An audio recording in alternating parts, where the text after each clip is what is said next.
Very good morning to all of you. And today we are going to start with this Atal FDP on wireless communication technologies, WCT. And we have scheduled 3 lectures per day. The course is going to commence from today, that is 21st of June. And will continue up to 25th of June. That is from Monday to Friday. And we have scheduled the lectures right from 9:30 in the morning to 11:30, first lecture or first session you can say. Then 12 to 2 in the afternoon, then another gap of half an hour. Then final lecture would be commencing from 2:30 p.m. to 4:30 p.m. And I have requested all the speakers to please prepare lectures up to 1 hour 30 minutes. And last half an hour could be used for interaction purpose. So that is how we have planned the things. That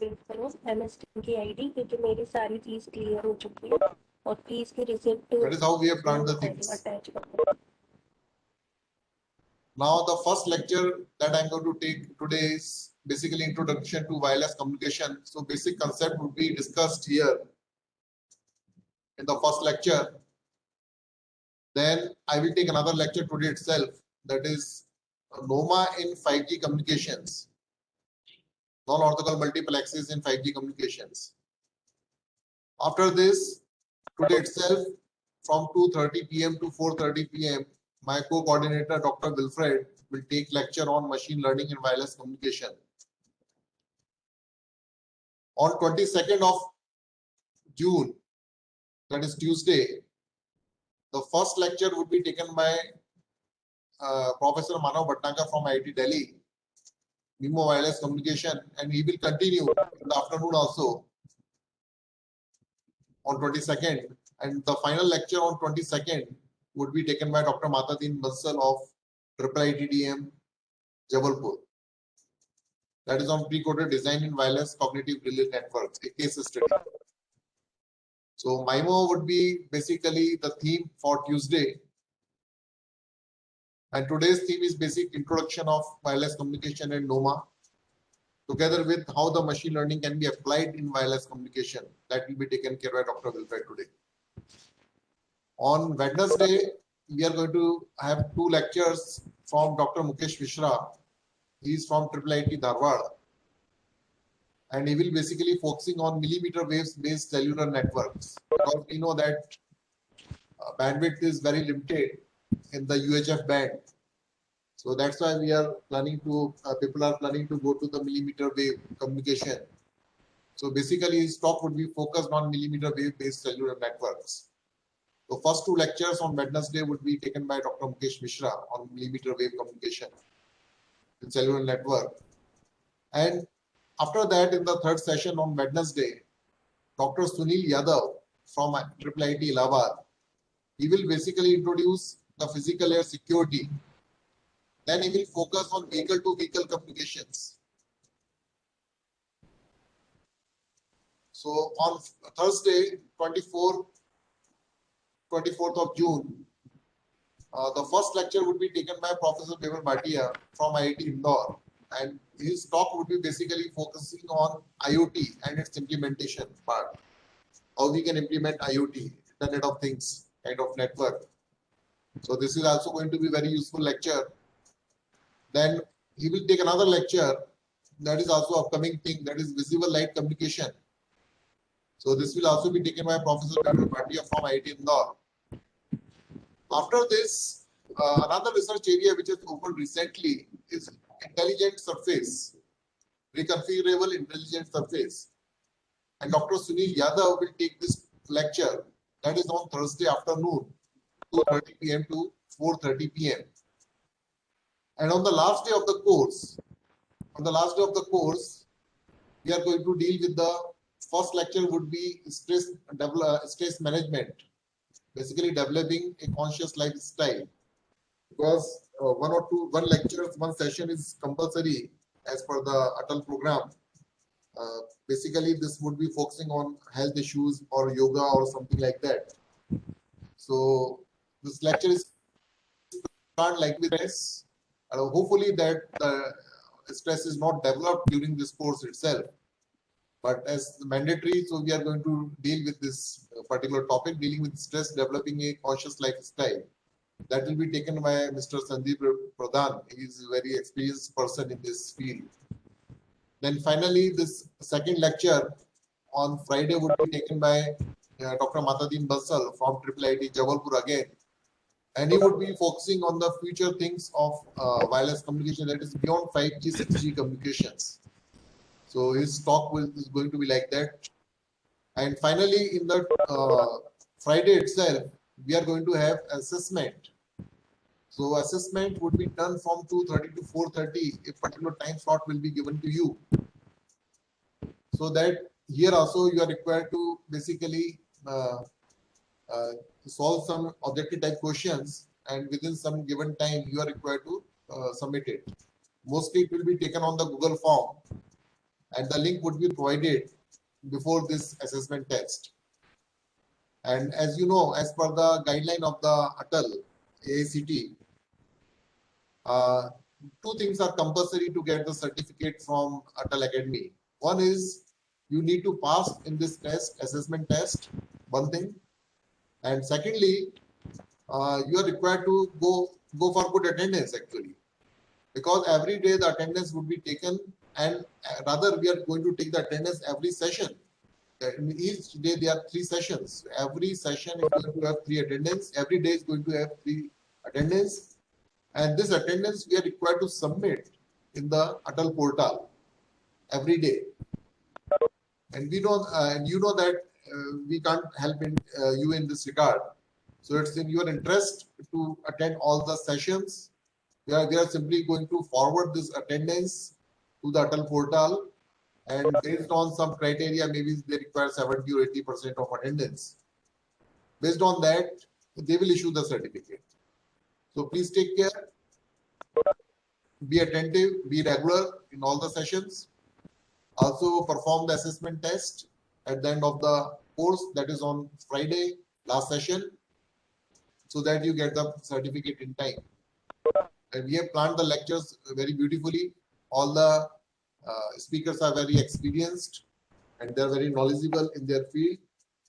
And I request all of you to please interact with the speakers at the end of the talk, so that further insight can also be explored. I know most of you are basically faculty members or PG or PhD students. So basically we are colleagues in that way, and I need cooperation from all of you.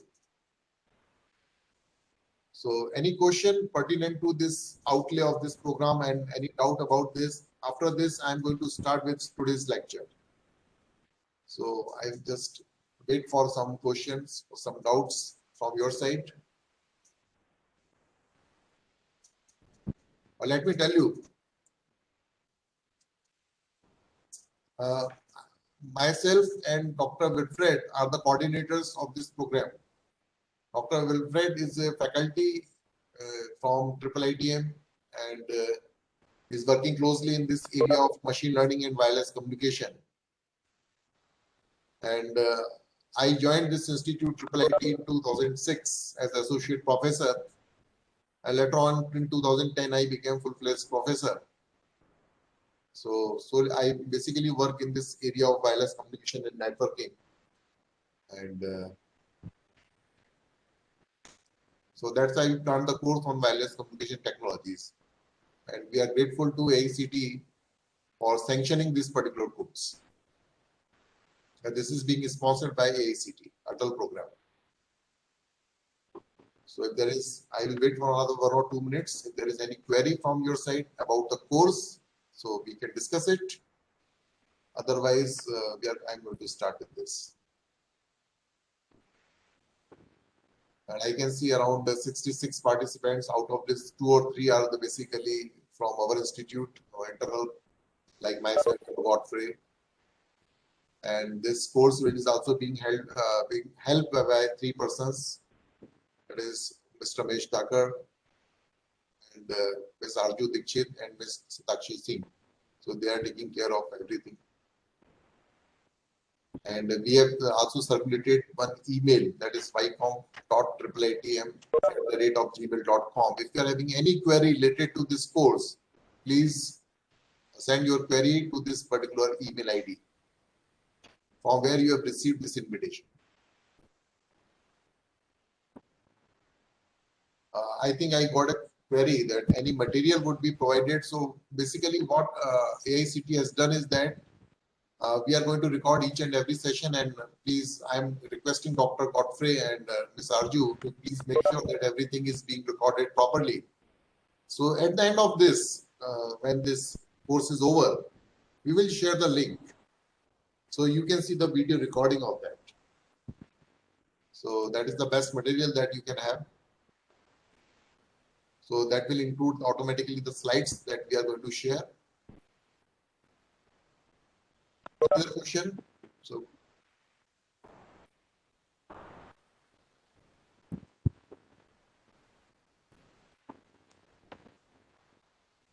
as such, another question is that any WhatsApp group is there.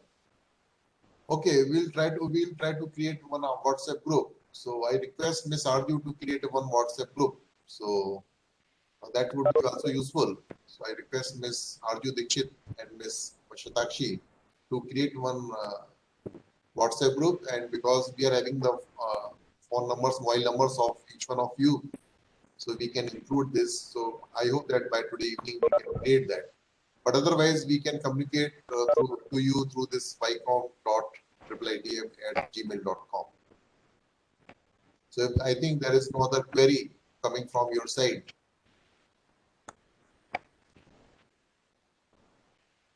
Okay, so now we can have 60. We are having 67 participants, although I think around 200 registered for that. So now I'm going to share my slides, and we will start this formally. So is it okay, Dr. Wilfred? Any comment from your side? Are you there? Yes, sir. Please, it's fine, sir. Okay. Am I clearly audible, Dr. Wilfred? Yes, sir. You are audible. Okay. So if you're any trouble, who is having anyone who is having any trouble in listening me, he can contact me. Okay.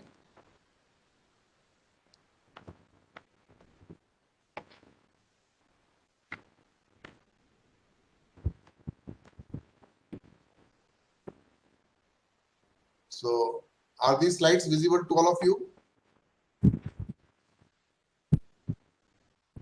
Yes, sir. Yes, sir. Yeah.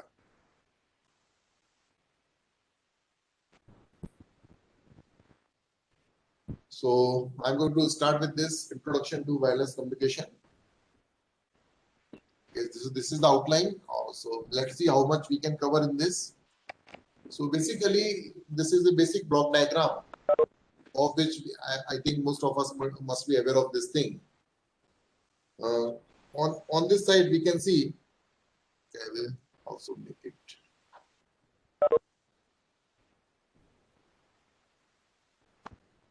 We can see this is bit stream is coming over here. Basically, even if the source is analog, but you can always use this ADC, analog to digital converter, and you can convert it into bits. So this bit stream is coming from this side, and the first block is the source coding. And source coding, as most of you must be aware, let it be interactive also, little bit of that. Source coding is basically, some of you might be aware of this information theory. So information theory basically is the course which deals with this part, source coding. So basically the source coding means how efficiently you can represent the information. So this particular thing is taken care by source coding. There are various algorithms for this purpose, like Shannon, Fano, Huffman, arithmetic coding. So different kind of algorithms are there. And the objective is using minimum number of bits, how we can efficiently represent the information. So this is, all these blocks are on the sender side, that is transmitter side. Then we are having a channel coding part. Channel coding part is basically your error correcting codes, so that it can fight off the errors incurred during the transmission in the channels and elsewhere. So this channel coding is basically error correcting codes. After this, although it is not given over here, you can use encryption to provide the security to your data. So encryption can also be introduced over here in this part. After this, then you are going to modulate because you are going to transmit the signal to a long distance. Had it been a shorter distance, probably you could have gone for the baseband modulation. Directly you could have transmitted using RZ and RZ kind of techniques. But since you are interested in transmitting to a long distance, like in the wireless communication, so in this case, there's another block is digital modulation kind of thing. This block is there.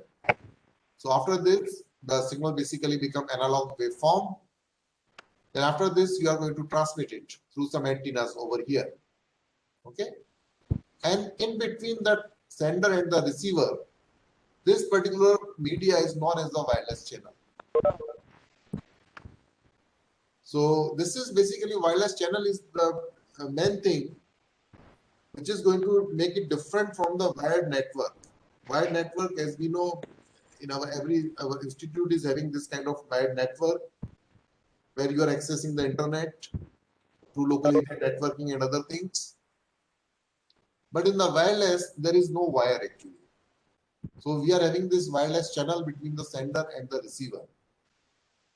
So through this wireless channel, the signal travels and is received by at the receiver by these antennas. Then it is going to be reverse blocks are also there. Then this is going to be remodulated. And if you have provided the security, then you can go for the decryption.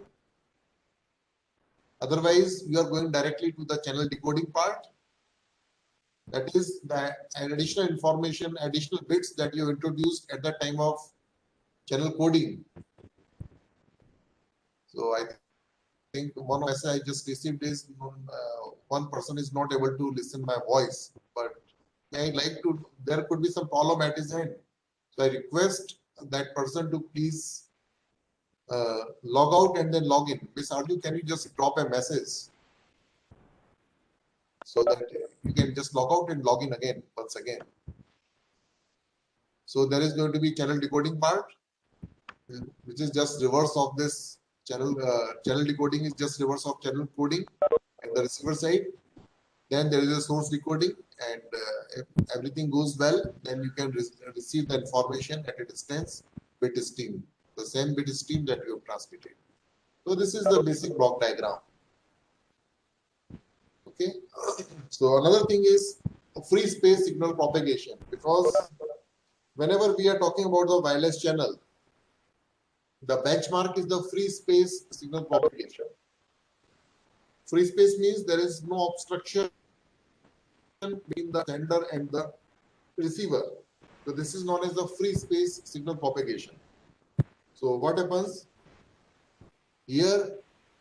This is given by this freeze equation, and this is a very famous equation, and most of you must be knowing it about it.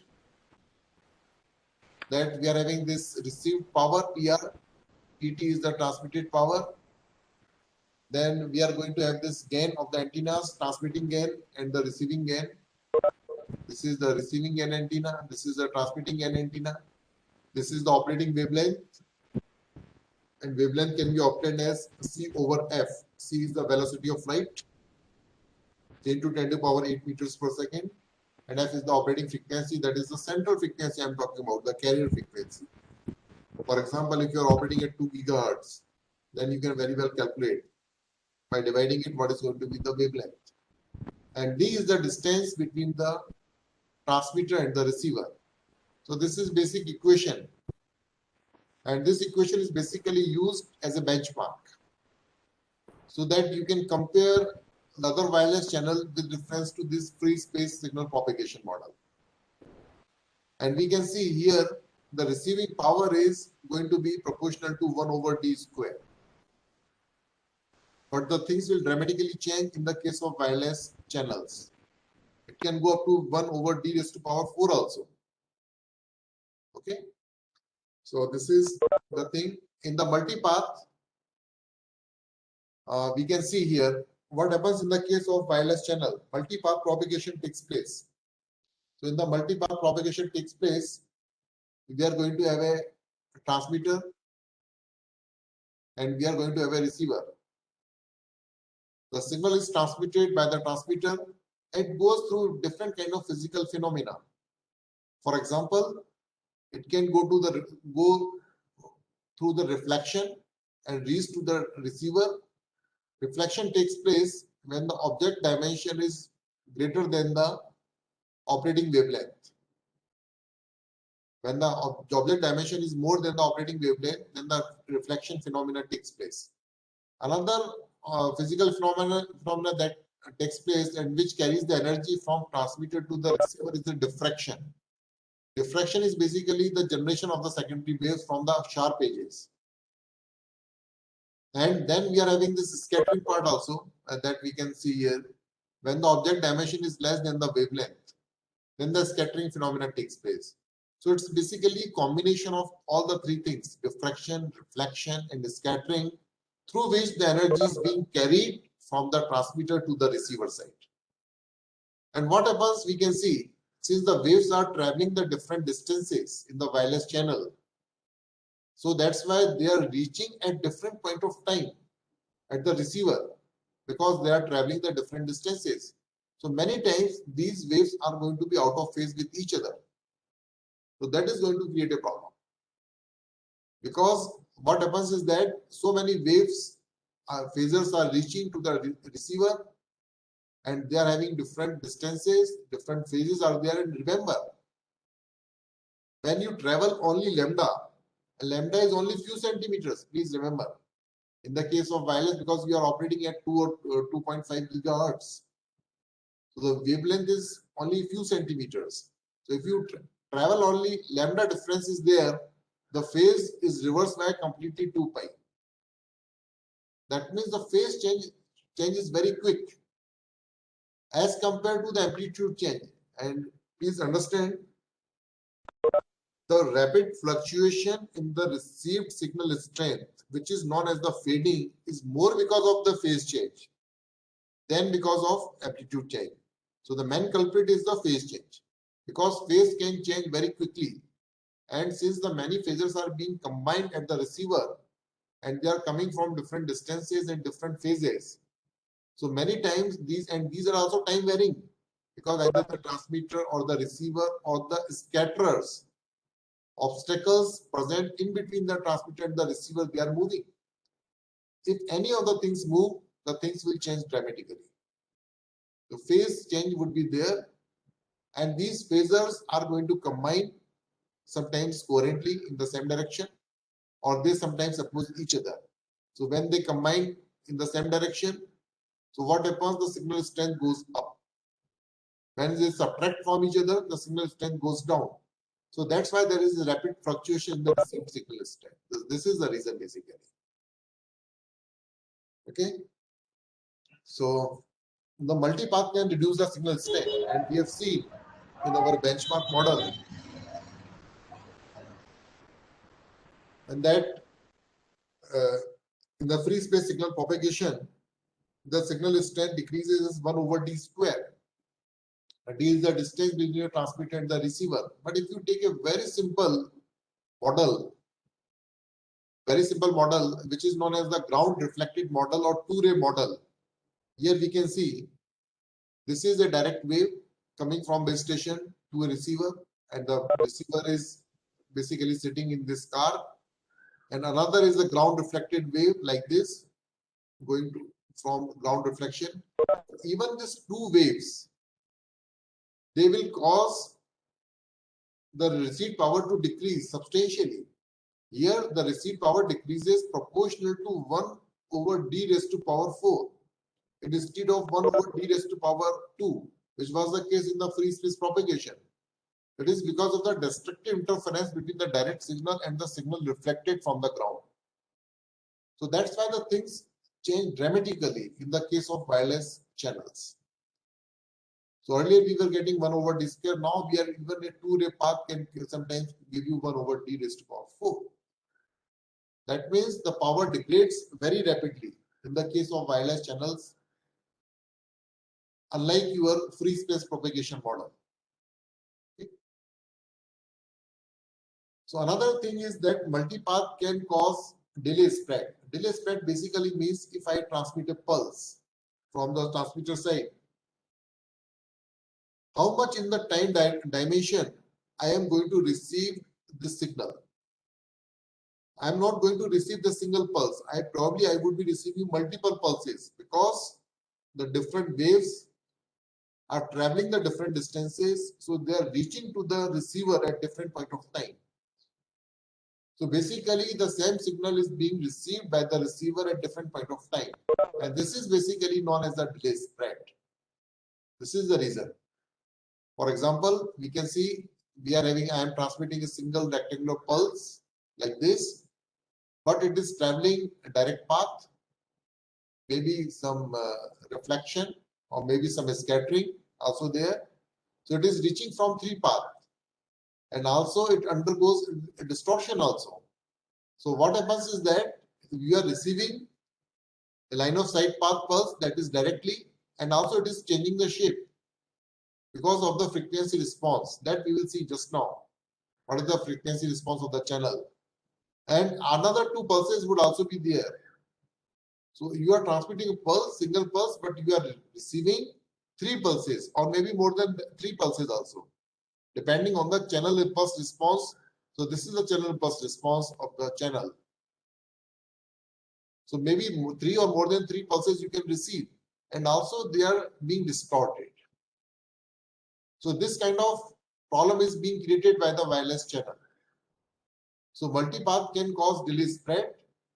That means the things are spread in the time domain also. Another thing is multipath can cause ISI, inter-symbol interference. ISI stands for the inter-symbol interference. So we can see that we are not transmitting a single pulse. There is no point in transmitting a single pulse or single bit. So what you are doing basically in the practice, you are transmitting thousands or millions of bits one after another.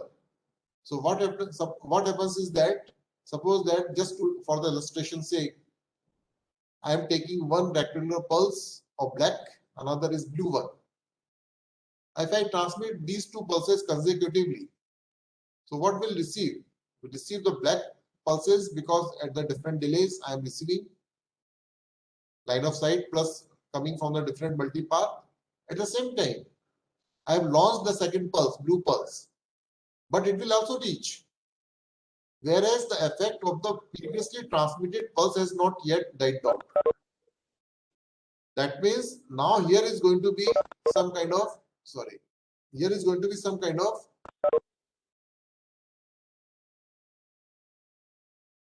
interference between the black and the blue. And this is known as the ISI, inter-symbol interference. So more is the delay spread, it is obvious, and we can see it from the common sense also. More is the data rate, more is going to be ISI because the pulses are closely spaced. And more is the delay spread. A delay spread is the property. Please remember, delay spread is the property of the channel where you are operating. If there are many obstacles at different distances, probably you are going to have a more delay spread.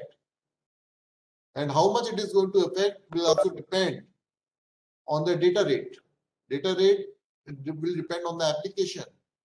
If you are transmitting at a high data rate, the inter-symbol interference is going to be much more severe because one pulse could affect many succeeding symbols. So ISI is going to be very, very severe in that case. So there are two things which govern the ISI. One, where you are operating, what is the delay spread? In other words, second, what is the data rate? So these two things basically drive your inter-symbol interference. As I told you, this rapid fluctuation of the amplitude or phases of a received radio signal over a short period of time, this is known as the short period of time or the short distance. This is known as the multipath fading. And out of the amplitude and phase, the phase is more severe actually. Because amplitude does not change very rapidly, but the phase change very quickly. Because you are operating at a very, very high frequency or very small wavelength. So even if the distance is very few centimeters apart between the two succeeding paths, now the phase change is going to be drastic. So the fading is caused by interference among multiple transmitted waves which arrive at the receiver at slightly different times. So this is multipath fading. So basically the same thing I told you, these multipath waves combine at the receiver to give signal which varies randomly due to constructive and destructive interference of multiple transmitted waves. So when they are combining constructively, the signal strength will go up. When they are combining destructively, then the signal strength will go down like that. Now, what is the effect of multipath fading? So first thing, obvious, rapid change in the signal strength over a small travel distance or time interval. What is the meaning of that short, small travel distance? That means if your receiver is moving, little bit of that, in this case, the signal strength will fluctuate very rapidly. So this is the meaning. And another thing is that if you are moving, if you are not moving, if you are stationary, and if you check your receive signal strength after some time, then probably the signal strength would have changed. Because some of the scatterers near you or near the transmitter might have changed its location, position. Because of that also, the received signal strength will change substantially. So that's why rapid change in the signal strength over a small travel distance or time interval. So this is the reason. Okay, and you can check it on your mobile handset also. This is not very difficult. In a mobile handset, in the setting, probably you can go and check your signal strength. If you just move few steps on either side,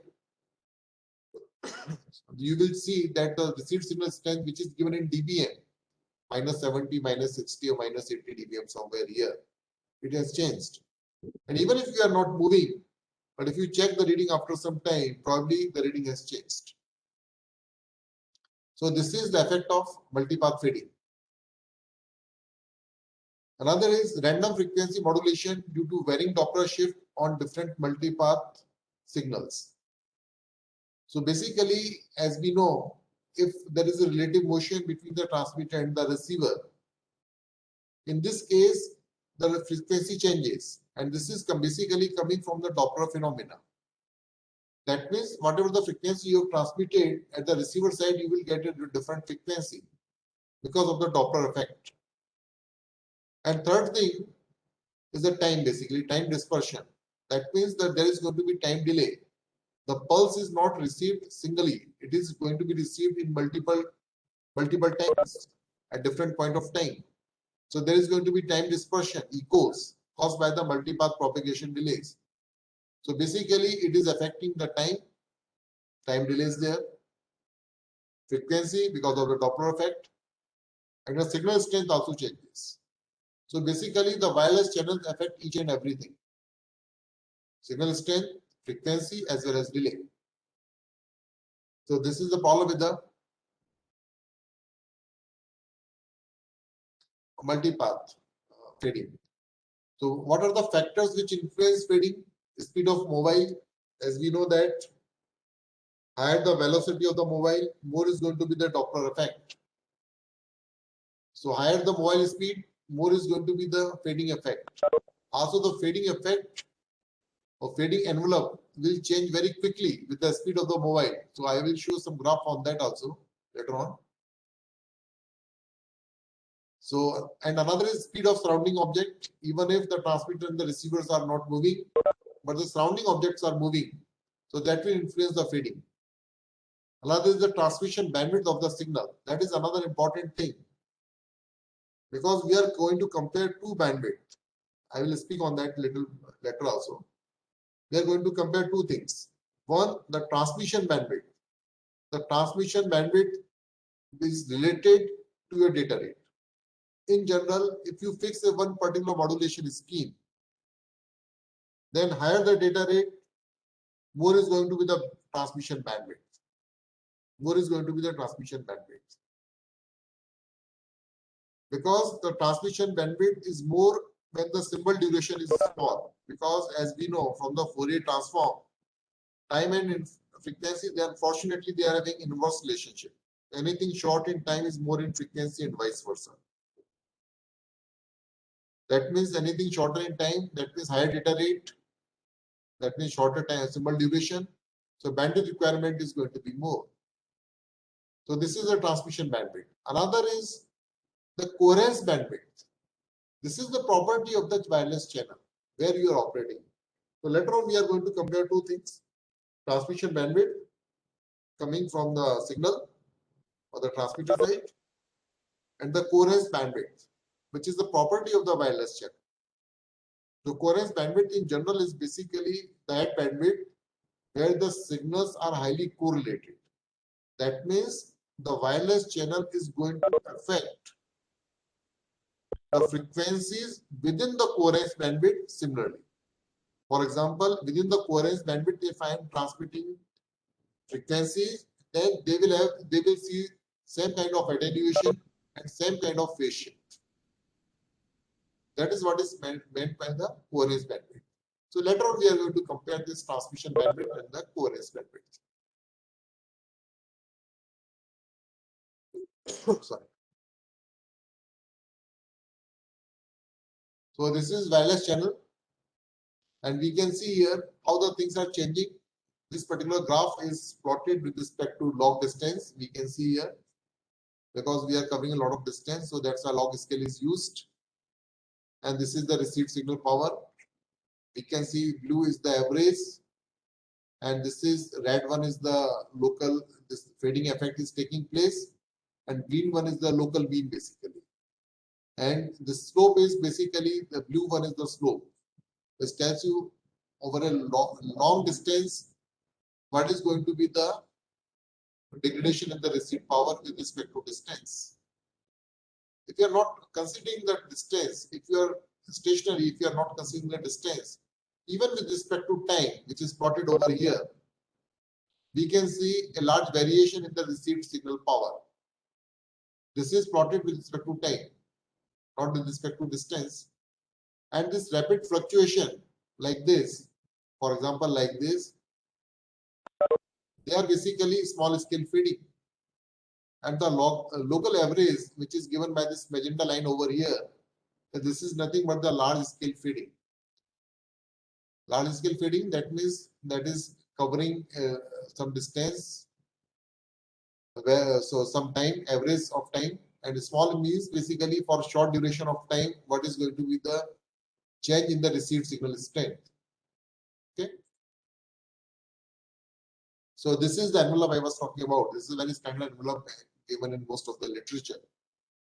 So basically, another thing is that the fading envelope is having a Rayleigh distribution. Now there is a little theory behind it. Why it is Rayleigh distribution most of the time? Although different kind of other statistics have also come to describe this small scale fading. Like Nakagami is also there, Rayleigh fading is also there. But typically, most of the time, we are going to deal with the Rayleigh fading envelope. This is basically for the small scale fading. So I will try to explain this graph. This is very interesting graph. So we can see here on the x-axis is the left time, that is in the millisecond. And this particular figure is plotted at 900 megahertz when the velocity of the mobile is 120 kilometer per hour. Signal level is plotted along the y-axis, and this is plotted with respect to root mean square value of the received signal envelope. So that is relative to RMS value,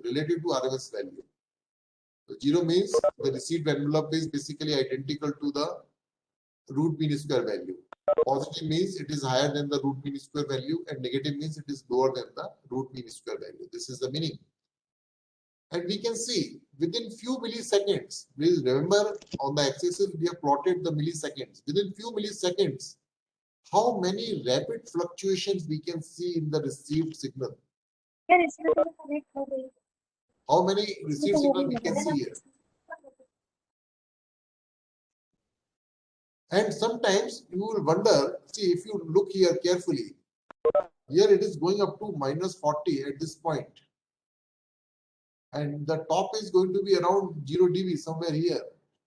So that is a fluctuation of around 30 to 40 dB.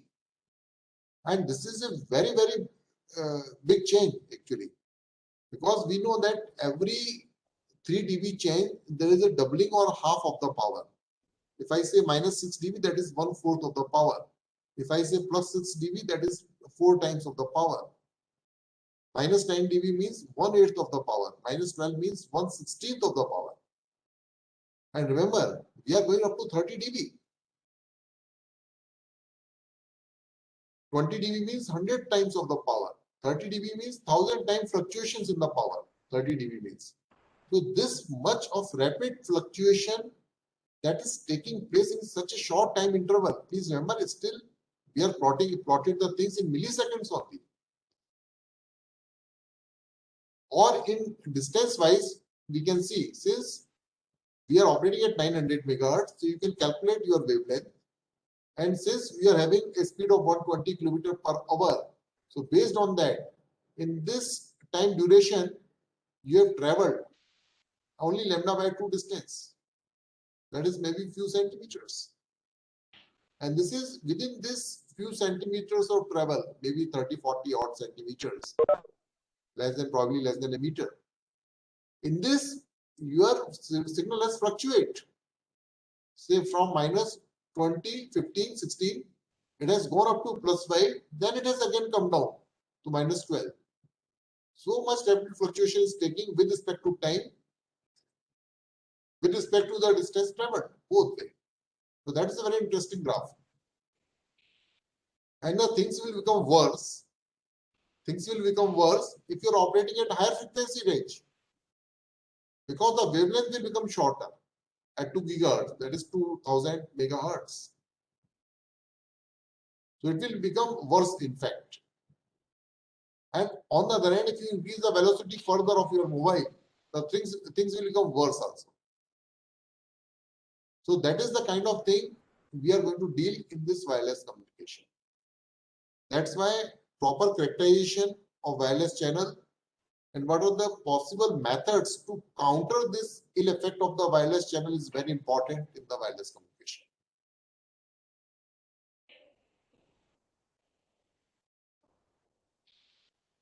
Okay. Now a small scale fading. So basically we can see based on the multi-path time delay spread, we are having this flat fading and the frequency selective fading.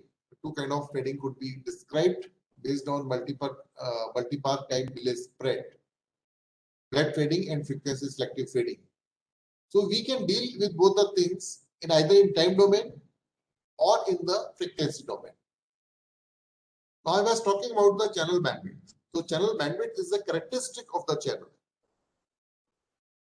and it is basically inversely related with the delay spread. Delay spread is also characteristic of the channel. Transmission bandwidth, transmitted symbol duration is the characteristic of your transmission strategy or depending on the application. Whereas the delay spread and the bandwidth of the channel, which is also known as the coherence bandwidth of the channel, one and the same thing, it is a characteristic of the channel where you are operating. And that depends on the scatterers, time of operating media. For example, in indoor environment, the delay spread could be of the order of few or tens of nanosecond. If you are operating in hilly terrain, probably because the long distances are there, so reflection takes a little more time to reach to the receiver. In the hilly terrain, the delay spread could be of the order of 10 to 20 microseconds. In a typical urban environment, like in a city place like this, the delay spread could be of the order of 5 to 10 microseconds. But where you are operating, so delay spread basically is a characteristic of the wireless channel. Nothing to do with the transmitted signal, please remember. And if you take the Fourier transform of that delay spread, you will get the coherence bandwidth in fact. And I repeat, coherence bandwidth is that bandwidth. Within this bandwidth, the signals within this bandwidth of the frequency, the signal is treated equally by the channel. That means they will go through the same attenuation and same phase shift. So now the flat fading, we come to the flat fading once again. The flat fading, when the bandwidth of the signal is less than the bandwidth of the channel. Bandwidth of the signal will depend, of course, on the data rate also. So bandwidth of the signal is less than the bandwidth of the channel. It's obvious because now you are going to see a single attenuation. Because the transmitted bandwidth is less than the coherence bandwidth of the channel. Within this coherence bandwidth, you are going to see essentially a single attenuation and a single phase shift. So this is what is meant by the flat fading. All the frequencies are attenuated similarly by the channel. So it is known as the flat fading. That is the reason. In time domain, when the delay spread is less than the symbol spread or symbol duration, rather proper word is symbol period or symbol duration. When delay spread is less than the symbol duration, in this case, it is going to be flat fading. But one thing is clear. When delay spread is less than the symbol duration, inter-symbol interference is also very, very less. Because delay spread is less than the symbol duration. But that does not mean that you are not having a problem. The single attenuation sometimes could be very, very severe. Very, very severe attenuation could be there. A single phase shift could be very severe. But that is still going to distort your signal. But essentially with the single attenuation and single phase shift, ISI could not be serious here. On the other hand, if we talk about the frequency selective fading, here we talk about frequency selective fading. Here the bandwidth of the signal is greater than the bandwidth of the channel or the coherence bandwidth of the channel. This happens when you are operating at high data rate. So signal bandwidth is high as compared to the coherence bandwidth of the channel. Now what happens? When the signal bandwidth is more than the signal coherence bandwidth of the channel, what will happen? Different part of the transmitted signal frequencies would be attenuated differently by the channel. For example, if the transmission bandwidth is 5 times that of the coherence bandwidth, so probably you will see five different kind of attenuation. 5 different kind of attenuation. So that is going to be the problem. Here, 5 different attenuation could be there, but this could be advantages also in some cases depending on your strategy of the receiver. Some part of the frequencies must have at least one good attenuation or less attenuation. But at the same time, frequency selective fading will result into severe inter-symbol interference because the delay spread, which is a characteristic of the channel, is much more than the symbol duration. And since we are operating at a high data rate, because the bandwidth of the signal is high, and I told you that bandwidth and the signal duration, they are having inverse relationship. High data rate means smaller symbol duration, higher bandwidth of the transmitted signal. And delay spread is more than the symbol duration. That means if you are transmitting a symbol, it is going to affect many succeeding symbols. So this is going to create a lot of problem in the inter-symbol interference kind of thing. So probably you would be requiring an equalizer. Probably you would be requiring an equalizer to counteract this inter-symbol interference. So another kind of thing that happens is basically the slow fading and the fast fading. Fast fading means if you are transmitting a symbol, during the transmission of a symbol, the signal should not, the channel should not change. The channel should not change. If it is not changing during the transmission of a symbol, then it is a slow fading. It is a slow fading. On the other hand, if you are transmitting a symbol and within this symbol duration, the channel changes, then it is a fast fading. So we can have different kind of combinations. Flat fading with fast fading, flat fading with slow fading, frequency selective fading with fast fading, and frequency selective fading with slow fading, like that. So another thing of fading is basically, suppose that this is the base station. I will just draw a little picture over here. This is base station, and this is a high-rise building somewhere here. And you are traveling here. Your mobile is traveling in the shadow of this large building. Then you are not able to receive the signal energy or transmit the signal energy from this base station because you are in the shadow. You are in the shadow of a large obstacle. That is probably the building here in this case. So this is also known as log normal or the shadow fading. Shadow fading is also known as. So this is something other than what your small scale fading. So I repeat, there are different kind of things, so don't get confused. The small scale fading is basically due to the constructive and destructive combination of the phasors, which are arriving at the receiver with slightly different delays. So there is a rapid fluctuation. So this is small scale fading. Large scale fading is nothing but basically your propagation. As you move further away from the base station, then your received signal strength will go down as 1 over d raised to power 4 or 1 over d raised to power q, whatever may be the path loss exponent. It is because of that. This is large scale propagation loss, we can say. Another is the shadow fading. This happens additional to large scale and small scale fading. During your travel, if you come in the shadow, so momentarily your signal will drop down further because of this shadow fading.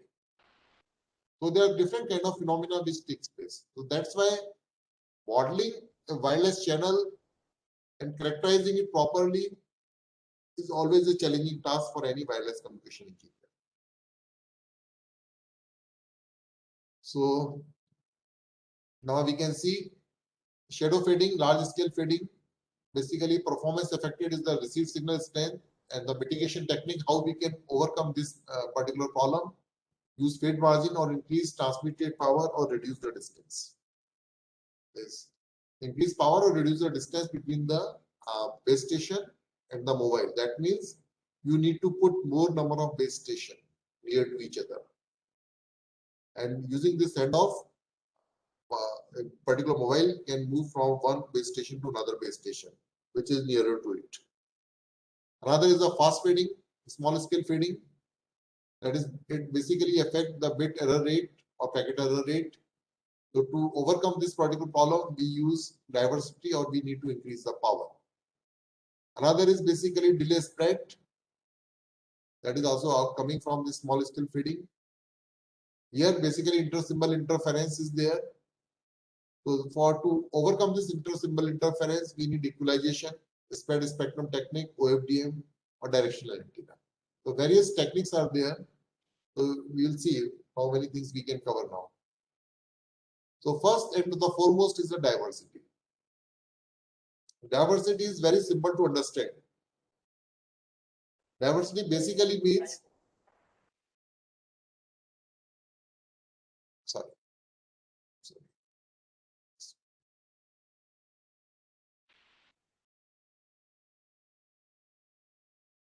Diversity is first thing is basically used to overcome the fading effect. Sometimes we know, as shown in this graph also, here the signal, here this particular signal in this time interval is going into the deep fade. Here also it is going into the deep fade. But this, although you will say it is only some 1 millisecond, but your data rate is of the order of bits per second. So within this 1 millisecond, probably you must have transmitted 1000 bits. And because of this wireless channel, your signal is going into the deep fade. But in this deep fade interval, you have transmitted possibly thousands of bits. Many of the bits could be erroneous because you require certain SNR to be maintained, signal to noise power ratio.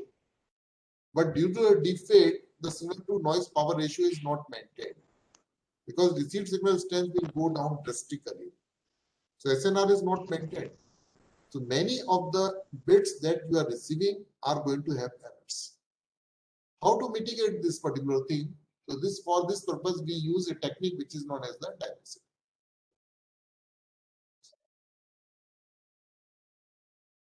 Okay.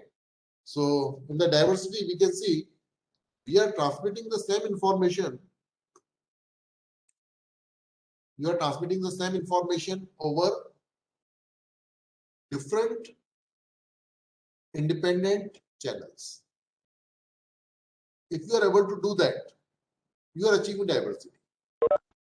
And see, please, if you just concentrate for a few minutes, you will understand diversity.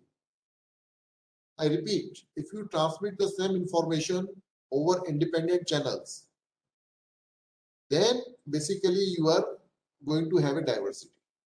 And when I say independent channels could be in time domain, could be in the frequency domain, and could be in the spatial domain also. Spatial means in the space, location wise. So we are going to have a different kind of diversity techniques.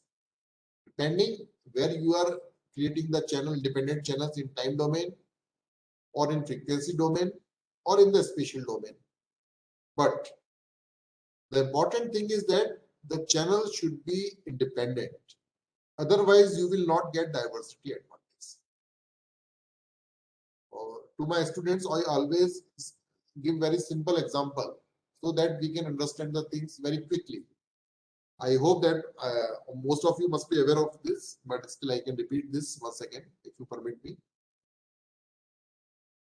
Say this is a transmitter, this is a receiver, RX stand for the receiver, and there is one channel is there. Okay. The channel is good for 90% of time. So probability of good channel is 0.9.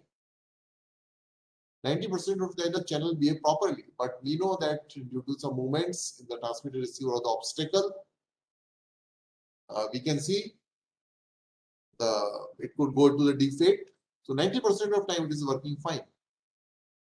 The channel is bad for remaining 10% of time. That is the probability it remains bad is 0.1. Now what happens? You create another channel. The channel could be created in time, frequency, or spatial dimension. I will just discuss with this. So you create another channel. So what happens is that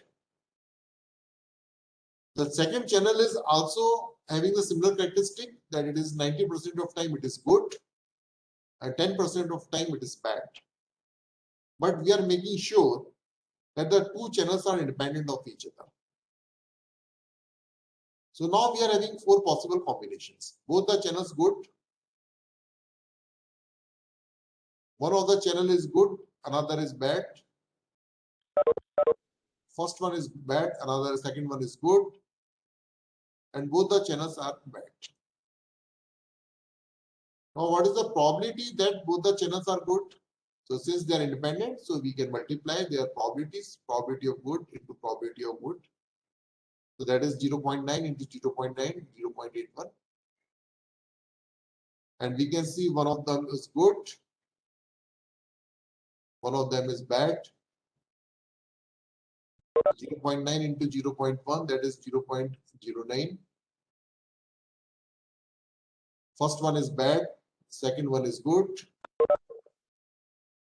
So we can have again 0.09.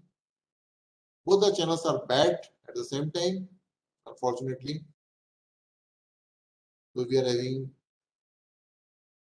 both bad. So it is 0.01. And we can see the sum should be 1, of course. Out of the four combinations, both the channels are good. So you can receive the information from any of the channel. In the second case, first channel is good, second is bad. Still you can receive the information from the first channel. In the third case, First channel is bad, but the second is good. So still you can receive the information from the second channel. But only in the one case when both the channels are bad. So then you cannot receive the information. But if you see here 99%, that is 0.99, you are able to receive the information successfully. Only for 1% of time, you are not able to receive information successfully. So what happens? Earlier, when you were using a single channel, 90% of time you were doing perfectly all right. But only 10% of time you are not receiving it properly. But now this 10% has been reduced to only 1%. This is just by adding one more independent path. And why I am putting independent path? Reason is very simple. Reason is very simple. If they are not independent, most of the time both will remain bad. So this multiplication of the independent probabilities would not take place there. So that's why both the channels should be independent. If you add another channel, only 0.1% of time, all the channels will be bad. 99.9% of time, you are able to communicate properly. So this is the power of diversity. So this particular technique is used basically to counter the effect of the fading. I hope that all of you must have understood this. So now we move further.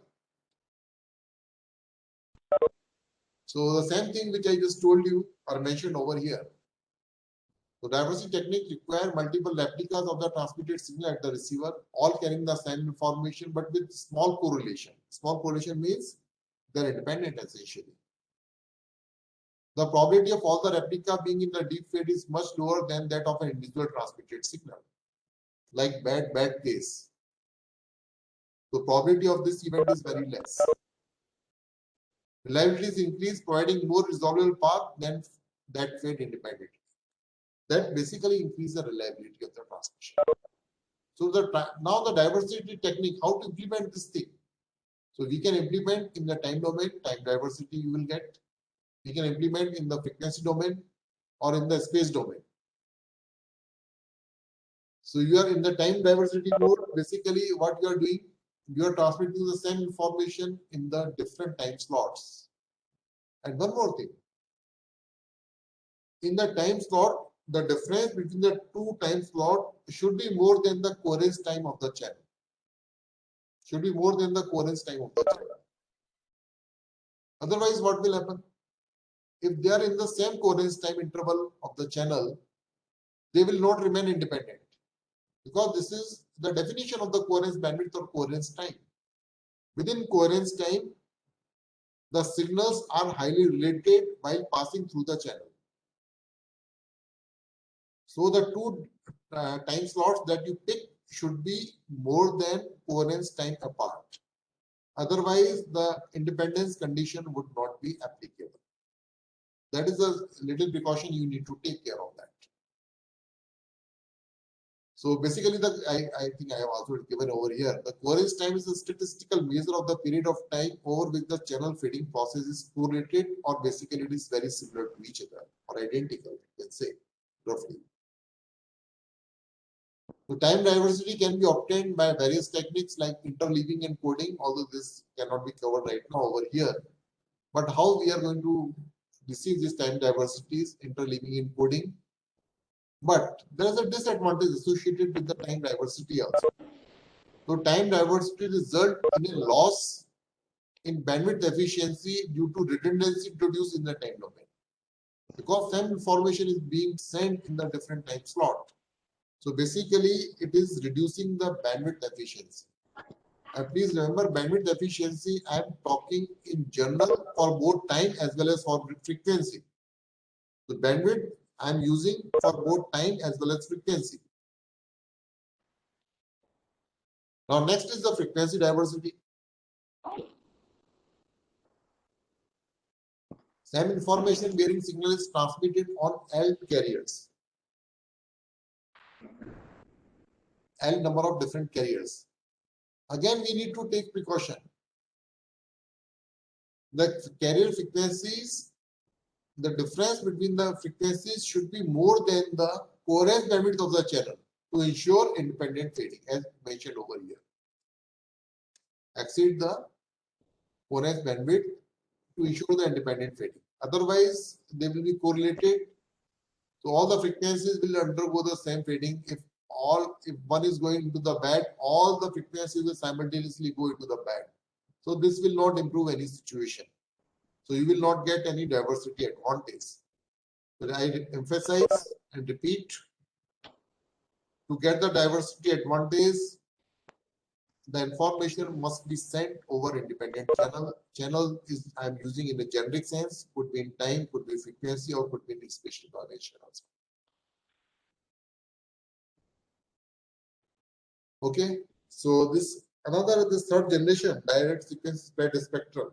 This is also going to exploit this frequency diversity.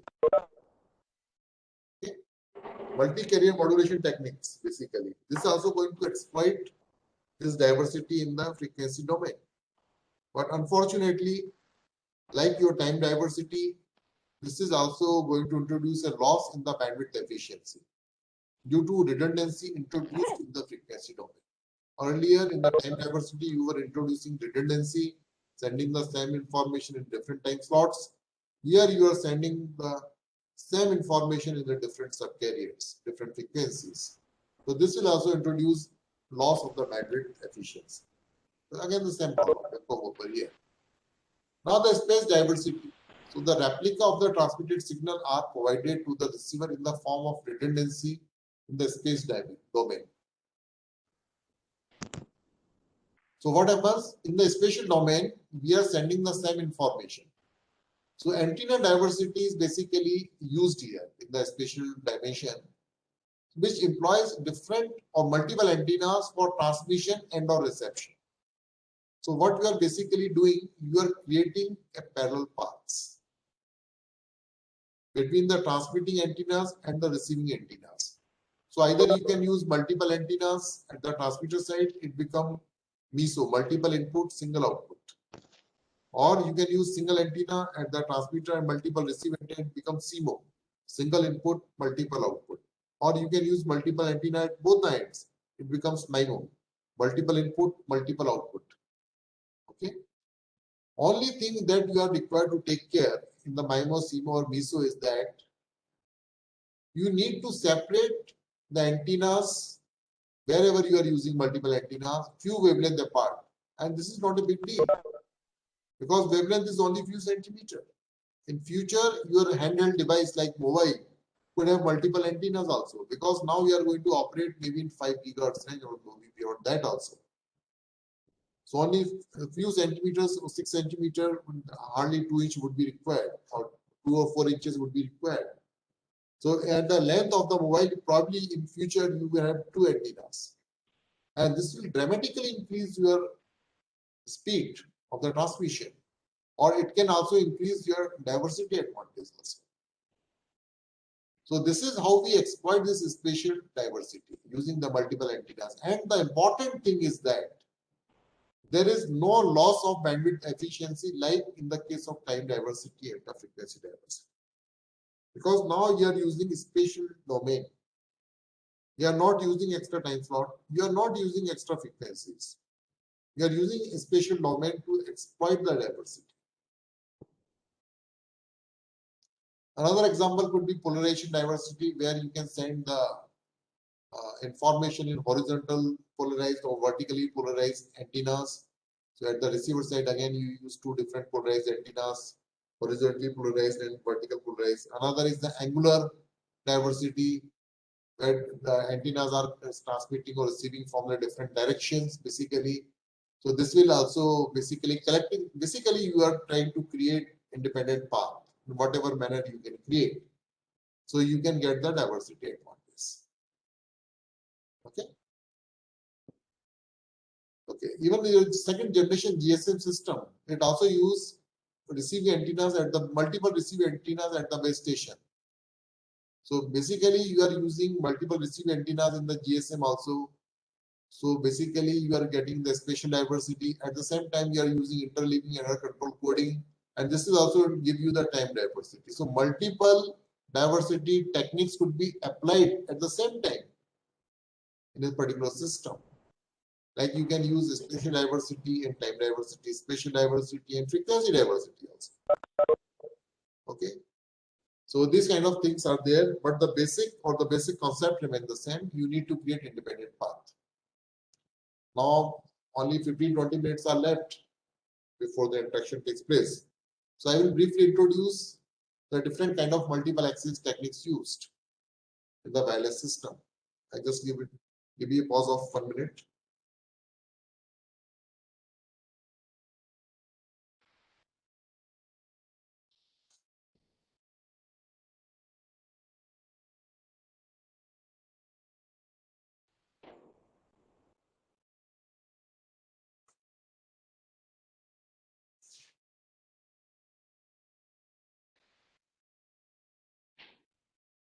So we can see that multiple access techniques are. What are the multiple access technique? How can multiple users share the same medium simultaneously? This is the multiple technique. Multiple access technique is used for basically. So basically, there are 3 ways to simultaneously accommodate many users within an allocated bandwidth: frequency, time, and code division multiplexer. Frequency division multiple access, time division multiple access, code division multiple access are there. Because the resources are limited, resources are your time slot or frequency slot, and the number of users are more. But fortunately, not all the users are active at the same time. But you cannot give the dedicated resource like frequency and time slot to each of the user independently. This is not possible. So basically, time or frequency slot is given, resource block is given to the user on the demand basis.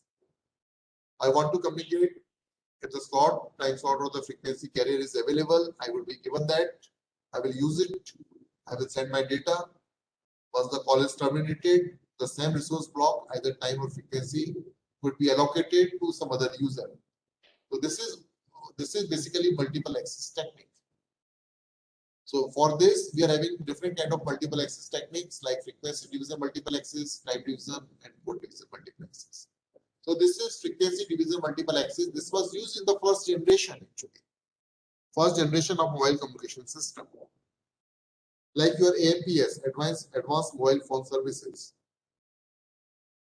So in the frequency division multiple access, each user is allocated a frequency band. But please remember, this is not allocated on dedication basis. This is allocated on demand or demand from the user basis. There is a demand, you allocate. Once the demand is over, you take it back. It could be assigned. The same frequency band could be assigned to some other user who is demanding it. So here, this is the frequency band basically. So we can have n different active users, those who are using the different frequency band at the same time. So all the users can use all the time different frequency bands, 1 to n. N users can be accommodated. And please remember, there is separate channel for both uplink. Uplink means mobile to base, and downlink means base to mobile communication. No frequency overlapping between the forward and the reverse channels, that is uplink and downlink.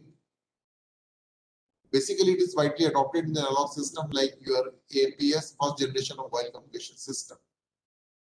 But FDMA systems are frequency limited system. Suppose that you are having n bands and includes both uplink and downlink bands.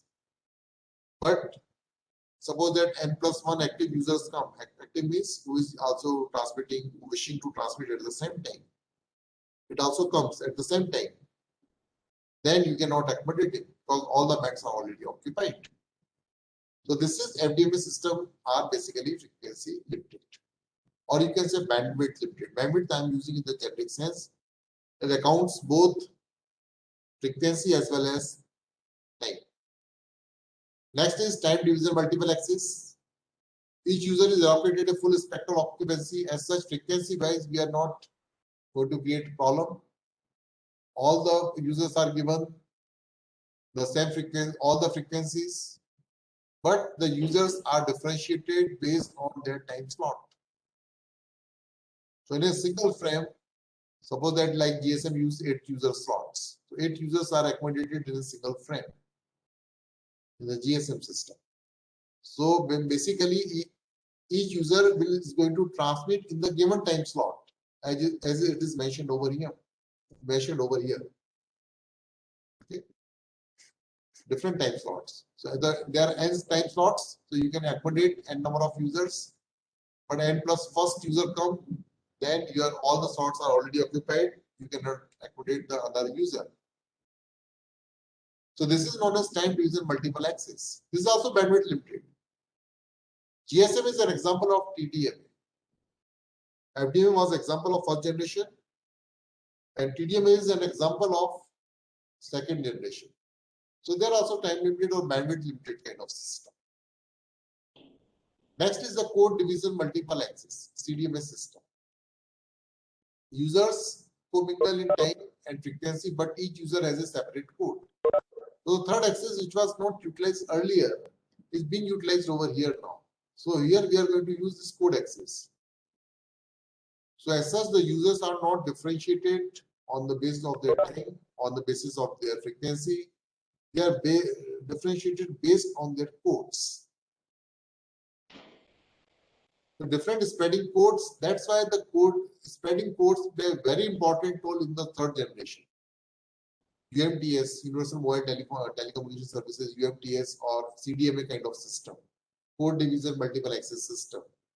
Spreading code and their properties play a very important role in the third generation wireless communication system, code division multiple access system. So users are differentiated based on their assigned code. All the users use all the time, all the frequencies at the same time. So I will just briefly go through this DS CDMA system.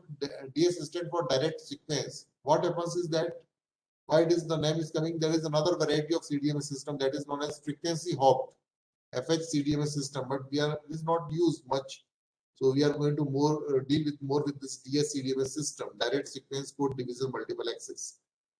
Direct sequence means the coding sequence or particular code is multiplied with the data directly. So that is why it is known as a direct sequence. So the idea is very simple. Signal is multiplied by a pseudo noise sequence. Pseudo noise sequence is nothing but basically code, whose bandwidth is much greater than that of the signal itself.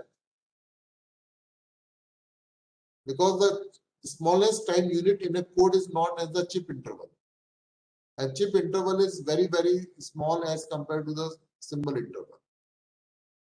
So suppose that TB is the bit interval or the symbol interval and TC is the chip interval. So TB over TC or TS over TC, TS is the symbol interval, is known as the N. N is the capital N, it is known as the processing N. That how many chips are accommodated in the same bit duration. This is known as the processing N basically. So spreading by code is done in the time domain. That's why the name is direct sequence CDMA system. Direct multiplication with PN sequence. Processing gain is the ratio of bit to chip duration. So what happens? The resulting signal has a noise-like spectrum to all but to the intended receiver. And finally, to the intended receiver, the received signal is de-spread by correlating it with a locally generated PN sequence, which was used for spreading, I will just try to give the example of that. But please remember,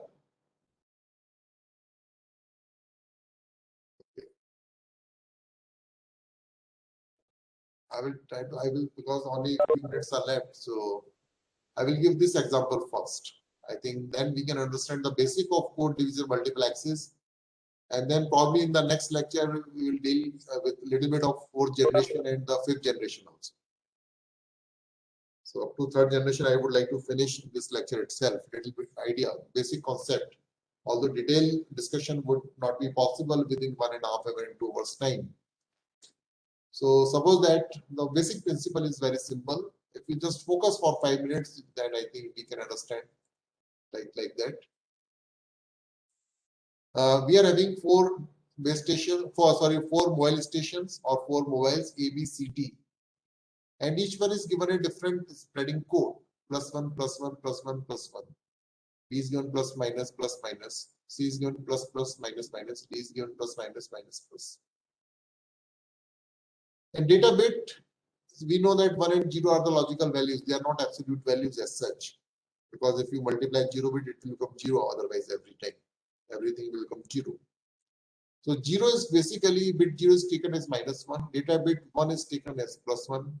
And when a user has nothing to transmit, then in this case, it becomes a 0 basically. So here I repeat, 4 users A, B, C, D, they are assigned different codes, which I just mentioned. Bit 0, a particular user want to transmit bit 0, then it is -1. If a particular user want to transmit +1, over bit 1, then it is +1. It doesn't want to transmit anything, it becomes 0. For example, station 1 or station 1 is basically having code A. It wants to transmit bit 0, that is -1. So -1 is being multiplied with the code A. -1 into +1, +1, +1, +1. And the multiplication is done on chip to chip basis. That is, -1 is going to multiply with each of the chip. Each number, this is a 4-chip code. 4-chip code means 4 values are there in a code. 4-chip code. So -1 multiply, you will get -1, -1, -1 to -1. The station 2 is trying to send bit 0, that is -1. So -1 is being multiplied by the code B, that is +1, -1, +1, -1. So you will get -1 into +1 is minus, minus into plus, like you will get this sequence. Station 3 is not wanting to transmit anything. That means it is silent. It is 0. So 0 is multiplied with the code sequence C. So you will get everything 0 on chip to chip basis. The station 4 would like to transmit bit 1. That is +1. So +1 is multiplied with the sequence D, plus minus minus plus. So +1 into +1 is +1, +1 into -1 is -1. So likewise, you will get this plus minus minus plus. Then you combine all the signals, and again the addition is chip to chip basis. Simple arithmetic addition on chip to chip basis. Chip to chip basis, we can see minus, -1, 0, and minus +1. So you'll get -1. Because 2 minus 1, 0 plus 1, -1. Similarly, minus plus 0 minus, you will get -1. Minus minus 0 minus 1, you will get -3. Minus plus 0 plus, you will get +1. So this is what we are transmitting. But remember, we have not considered the interference and also this noise effect, just to simplify the things. This we are transmitting. I'm just basically trying to introduce the spreading and disspreading. Spreading operation takes place over here, where this data is multiplied by this sequence, so spreading is taking place over here. Similarly, this is spreading, then you are combining, and then you are transmitting it. And how to separate the data? Because this is the wireless channel, everything is broadcasted, everything is being received by all the users, but they do not know each other's code. User station 1 code would be received. Again, if you multiply by the code sequence A, the station 2 data would be received when you multiply by the code sequence B, that we will see now, the next figure.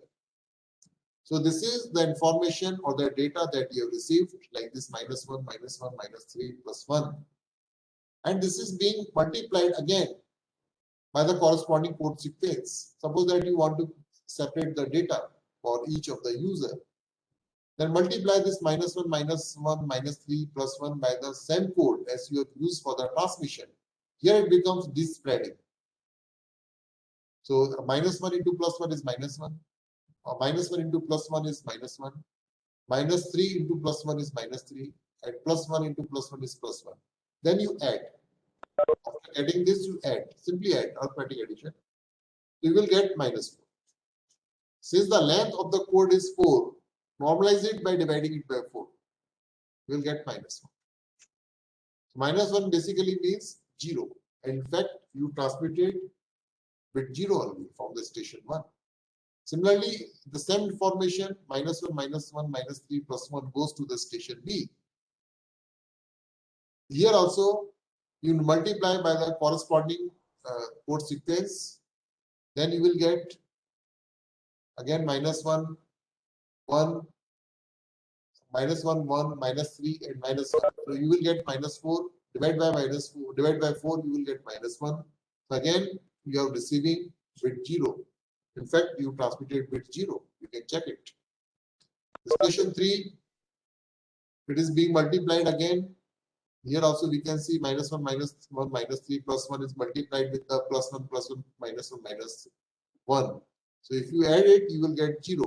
Divide by 4, you will get 0. That means nothing was transmitted, as it was the case actually.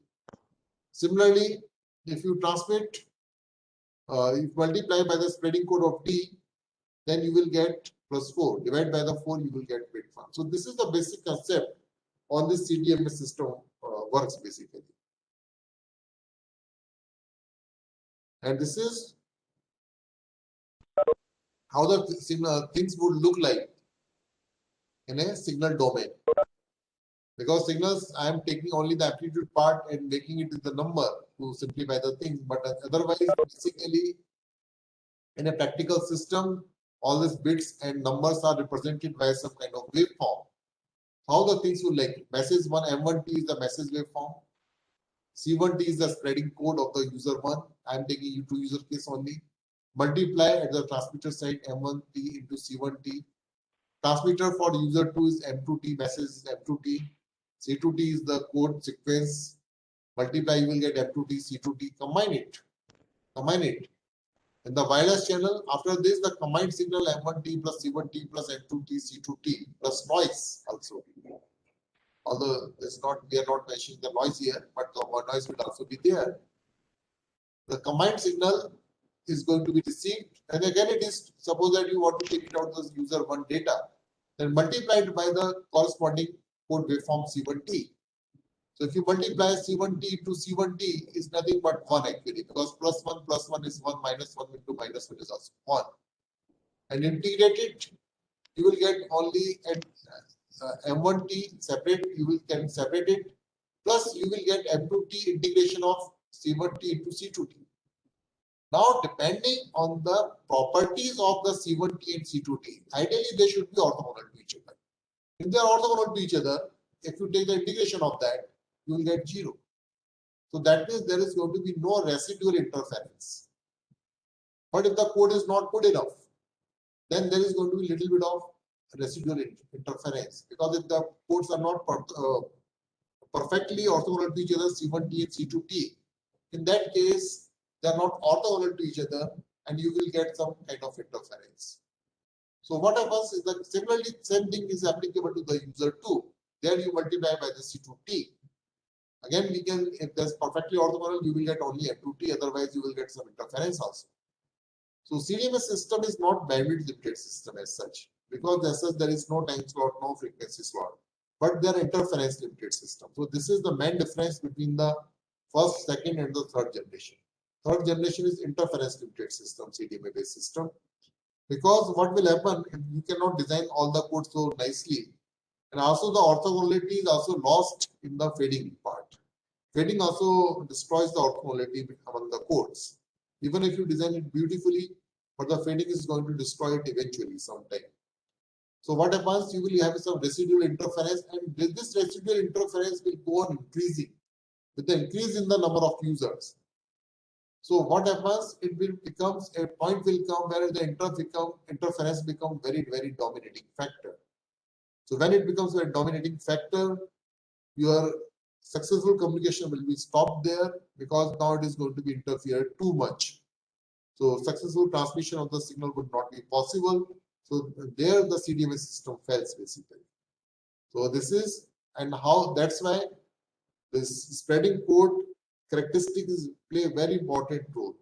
Two characteristics we deal, one is the autocorrelation, another is the cross correlation properties of the signals. So I think I would like to end this today's talk.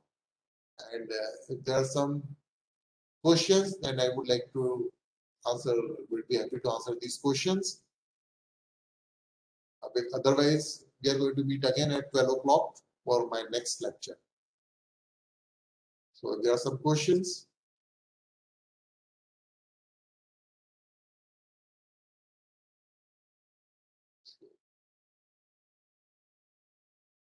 And one thing I have noticed during this my talk is that I could see around 95, 97 participants. But if you know some of the participants which have registered, but please ask them, encourage them to attend all the courses, all the sessions, all the lectures, because the attendance would be taken automatically by the Webex platform, and this would be submitted to ACT. The certificate will depend on that, and we cannot do anything about it further. So those who are present and their colleagues have applied, but they are not able to attend the lectures, please encourage them to attend it. So if there are any questions. Hello, sir. Amy this side. So can you please speak Sir, loudly? Yeah, sir. Am I audible, sir? Yes, you are audible. Miss Kalaria is there? Yes, yes. You are Not audible. clear about where is code division multiple access in real, where we are using this? Where is the? Sorry, I am not able to get your question. In real life, in day-to-day life, where we are using this code Oh, division. all this third generation, all the third generation, and Okay. this even BSL is using third generation only right now. Okay, okay, sir. Okay. And previous 2 years back, in fact, 2 or 3 years back, even Airtel and all Reliance were using even the third generation. Okay, sir. And Okay. 5 or 6 years back, all over the world, third generation was used. Yes, sir. That is true. Yes, sir. And now we are going to deal with the next my lecture. I will basically focusing on 5G, but I will little bit introduce OFDM also, little bit of that. Okay, So sir. Okay. we can cover all up to 5G also. Any other Okay, question? sir. No, sir. No, sir. It's clear. Thank you, sir. Thanks for asking the question. Coherence, some of you asked me this question, how to know the coherence bandwidth? So coherence bandwidth basically in a particular channel or channel environment, this is being done using measurements. As such, there is no way. So what you do basically, you can do either frequency measurement or you can do the time delay measurement, because they are having Fourier relationship between the time delay and the coherence bandwidth. So only through measurement you can find out the coherence bandwidth of a channel. There is no other way. But some typical values in like urban, suburban, hilly terrain, indoor environment, this could be given, but this also varies from place to place. So the right idea is basically to do the measurement, then you are sure that okay, in this environment, this is going to be the typical range of coherence bandwidth or coherence time, like that. This is how you can do it.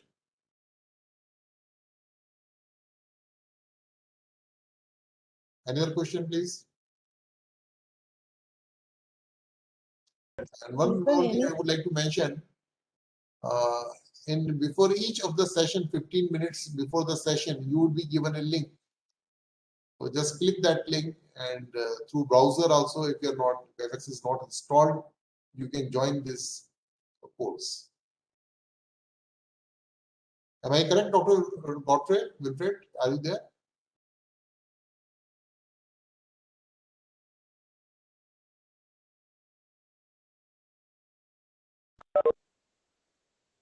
Actually, some of you also mentioned that audio is breaking somewhere. So actually, in the next two questions are there. Audio is not clear, so I think you please check at your end actually. Since I'm using Institute network, and this is very strong network with these line and everything, so probably problem is not at my side, must be at your side. Sometimes you can do one thing, you can just log out and log in again. And the next question is, you are going to use the same link? So no. Every session, before the start of the session, you are going to have a separate link sent to you on your registered email ID.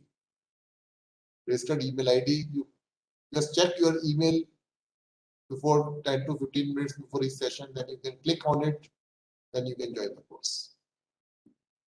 So this is another question I received.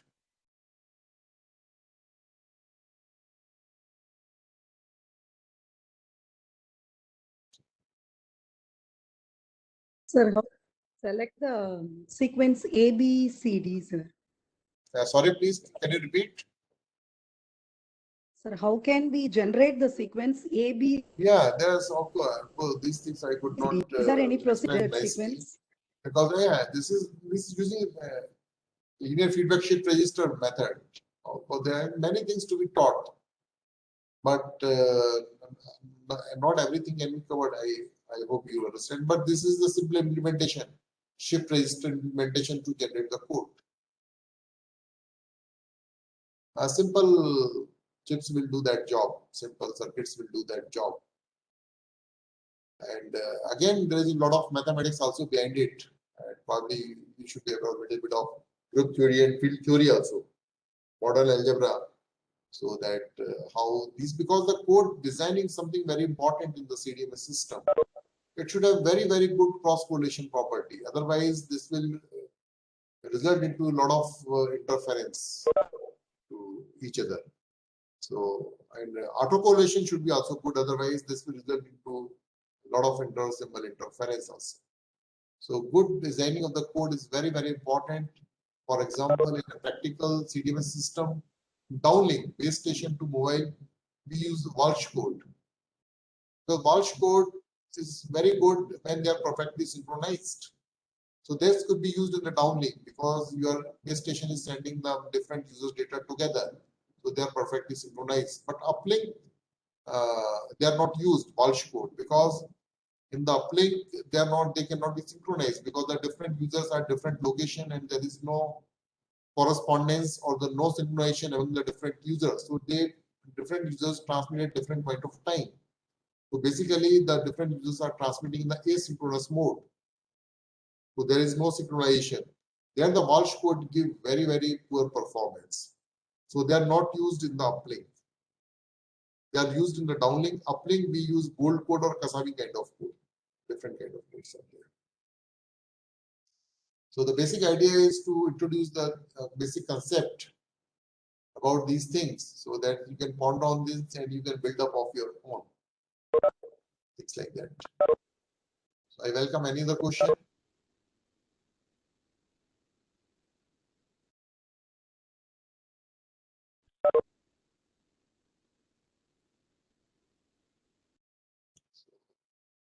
So I repeat once again, attendance is compulsory. So please be regular and ask your colleagues, those who have registered, to be regular.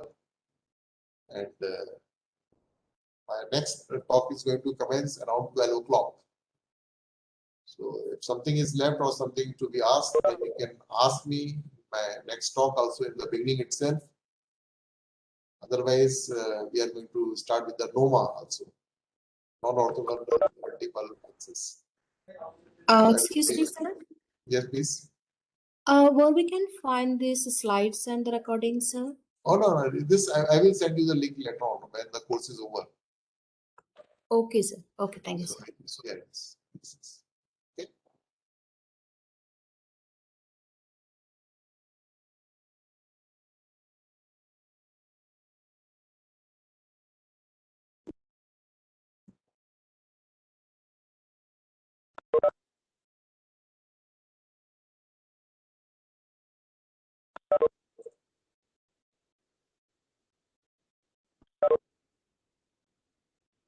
Actually, is another question has come. The difference between this PN pseudo noise code and the maximal length code. So all codes are basically PN code.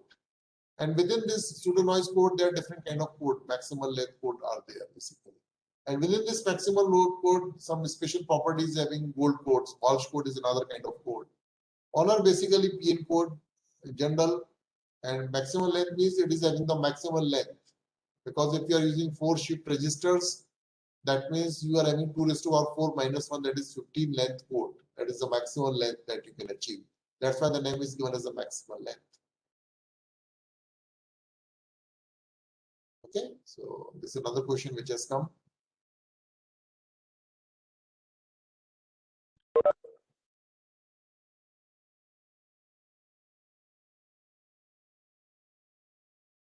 Attendance is, so another one has asked the question attendance. So attendance is automatically captured in the WebEx platform. So there is no separate link that we are going to give it to you. Once you logged in into the WebEx system, then your attendance is automatically recorded, and even it records how much time you are in the session. So this is the advantage of working with the WebEx system actually. And feedback link would be given to you through this AICTE portal, and we will also share it. So you can provide the feedback to the AICTE portal directly. Assessment will be done by us last day, last session, 2:30 to 4:30. For this, we will share you a Google form where some objective type questions would be there. Then you are within a stipulated of time, you are required to answer these questions. And those who fulfill attendance and assessment criteria, only they would be issued the certificate from AICTE. I hope I think I made the things quite clear now. There is no question, so I can have a break of 40 minutes like that. We'll meet again. Okay. So, are you there? Are you, Yes, sir. Sakshi, are you? Yeah. So can Yes, I sir. leave the meeting now? Yes, I sir. am stop. I am stopping. Yes. And I am also going to leave it. Okay. Thank you, sir. Thank you. Sir, excuse me, sir. Excuse me, sir. Yes, please. Hello, sir. At present, I am doing my doctorate in wireless communication Okay. in 5G technology. Yes. What is the next trend we'll expect, like in wireless communication domain in hotcake, like So in I future suggest coming you to, technology? to read two things. Yeah. If you are having access to IEEE journals, then you please go through one magazine, Wireless Communication. One thing. Wireless Another communication Wireless magazine. Communication is magazine which is being published by IEEE. Another is you go to IEEE Communication Tutorial and Surveys. IEEE communication. IEEE Communication Tutorial and Surveys. There you will get the very decent articles and what is the future direction of research in the communication domain, communication and networking domain, both go side by side. Okay. So from there you can catch some good ideas. Sir, I want to take IEEE membership or like we can go probably through if that. your institute is having this membership, then you can access from there itself. Okay. Or if you are not having, institute is not having this membership, then you can take it individually, or some of your friends who are some other institute where the IEEE membership is there, you can ask, request, then you can go through that paper also. Is it enough for only wireless communication magazine and one more IEEE communication? You asked what is going to be the future direction of the research for that perspective. Okay, wireless because I want to do postdoctoral. Normally, I prescribe around 10 to 15 journals to my students. Okay. But future trends, you can see it there. As per your knowledge, which domain will be, suppose for example, now we are saying like NOMA technology and 6G, 5G. NOMA is actually already there since last few years. Yeah. Like our one lecture would be taken by, I think, Sunil on the intelligent configurable surfaces. So this is another, and Dr. Bansal will also cover some topic in the last day beyond 5G and 6G. So probably there you can get some good ideas also. Okay. So one more thing, in wireless communication magazine, you told in that if you want to publish the paper, is it paid or free? Actually, I am getting every time I'm having some doubt. Actually, IEEE transactions are different. Is there something letters different? Is there IEEE 3 are there? IEEE published transactions, transactions, magazines, surveys, standards. It published many things. Okay. So Is it free or if there is is it not free much or free? mathematics is required, Okay. or general discussion is given on the future things or future topic of research. And tutorial surveys is very exhaustive that way.